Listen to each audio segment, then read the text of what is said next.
So hello everyone, welcome back to another video. তো আজকে কথা বলবো আর একটা লেটেস্ট আপডেটস নিয়ে। তো প্রথম কথা, তোমরা তো জানো যে শাকিব খান এই মুহূর্তে রায়ান রাফি পরিচালিত ছবি তাণ্ডব সিনেমা করছে। প্রিভিয়াসলি সে মেহেদী হাসান হৃদয়ের সাথে কাজ করেছে এবং আরেকটা যেটা আপডেট উঠে এসেছিল এই শুটিং বা এই সমস্ত কিছু চলাকালীন, যে মেহেদী হাসান হৃদয় নয়, মেহেদী হাসান হৃদয় হয়তো অ্যাসোসিয়েট থাকবে সিনেমার সাথে, বাট এই সিনেমার মানে রিয়েল এনার্জি প্রোডাকশন হাউসের যিনি আছেন, যিনি প্রোডাকশনের যে মালিক আছেন, তারা নির্মাতারা আরেকটা সিনেমা প্রডিউস করবে, যেই সিনেমাটা মুখ্য চরিত্রে তারা শাকিব খানকেই তারা মুখ্য চরিত্রে দেখতে চায়। তো এইরকম একটা কনসেপ্টের কথাবার্তা চলছে।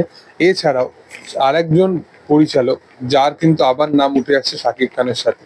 প্রিভিয়াসলি তার সাথে শাকিব খান দরদ বলে একটা সিনেমা করে, অনন্য মামুনের কথা আমি বলছি, যে অনেক বিশাল বিশাল কিছু দাবি করেছিল সিনেমাটাকে নিয়ে।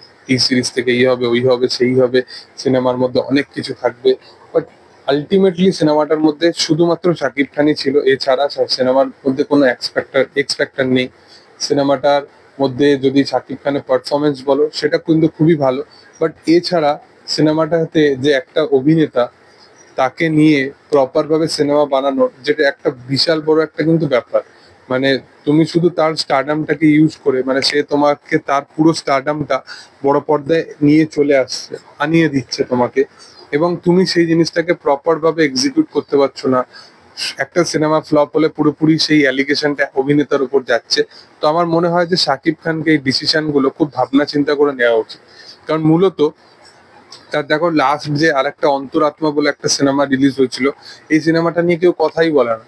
কারণ তারা নিজের মতো করে এই সিনেমাটাকে জাস্ট পাকামা মেরে বরবাদের সাথে রিলিজ করতে গেল, এবং পুরোপুরি সিনেমাটা একটা ব্যাকল্যাশ হলো। সিনেমাটা ম্যাটার করে না শাকিব খান আছে কিনা, সিনেমার কনসেপ্ট ভালো হওয়া দরকার।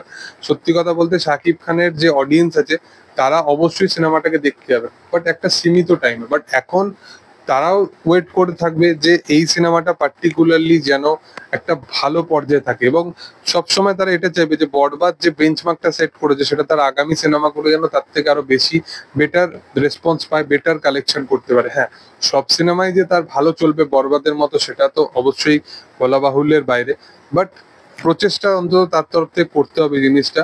আমার মনে হয় এটাই বেটার, কারণ তাণ্ডব অবশ্যই একটা বেটার সিনেমা হবে। বাট আমার মনে হয় যে এই যে পার্টিকুলারলি আগামী দিনে যে এই অনন্য মামুনের মতো পরিচালক, যে এত কিছু শোনাবে, এত কিছু ন্যারেশন শুনিয়েও যদি এরকম ভাবে একটা স্ক্রিপ্ট মানে নিয়ে সিনেমা বানায়, তো আমার মনে হয় যে সেটা আনফেয়ার শাকিব খানের ফ্যান্সদের জন্য, শুধু শাকিব খানের জন্য নয়।